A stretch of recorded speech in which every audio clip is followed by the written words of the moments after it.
युद्धविराम झाला तरी हॉर्मुझवरून तणाव हा कायम असल्याचं दिसतंय।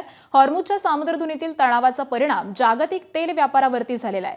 कच्च्या तेलाचे भाव हे तब्बल 3.30% वाढलेले आहेत। कच्च्या तेलाचे दर हे प्रति बॅरल $104च्या पार गेलेले आहेत। तर हॉर्मुझच्या सामुद्रधुनीतील तणावाचा परिणाम हा जागतिक तेल व्यापारावरती झाल्याचं दिसून येत आहे। पेट्रोल डिझेलसह खाद्यतेलाचाही वापर जपून करा। वर्षभर सोनं खरेदी आणि परदेशाचा प्रवास टाळा। आखाती देशांमधील संकटामुळे पंतप्रधान मोदींचं देशवासियांना आवाहन।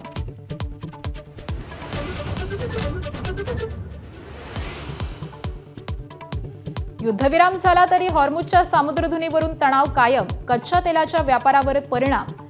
दर जवळपास 3.5% वाढले। केरळमधील मुख्यमंत्री पदाच्या नावाचा तिढा अजूनही सुटेना। काँग्रेसमध्ये के.सी. वेणुगोपाल आणि व्ही.डी. सतीशन यांच्यात चढाओढ। विलंबावरून पंतप्रधान मोदींची काँग्रेसवर टीका।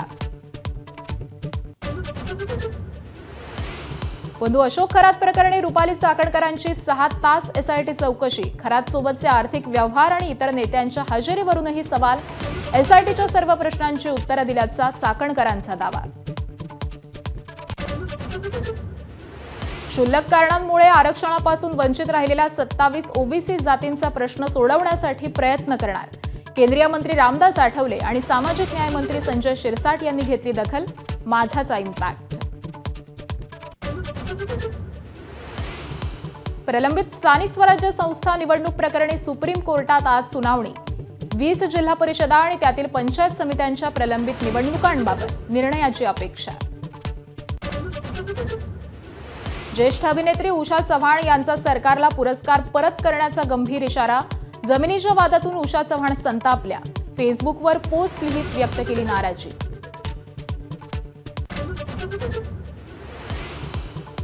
मुंबई इंडियन्सवर रॉयल चॅलेंजर्स बंगळुरूचा थरारक विजय। अखेरच्या बॉलवरती सामना फिरवला। आयपीएलमधून मुंबई इंडियन्स बाहेर। प्लेऑफच्या आशाही जवळपास संपुष्टात। एबीपी माझा, उघडा डोळे बघा नीट।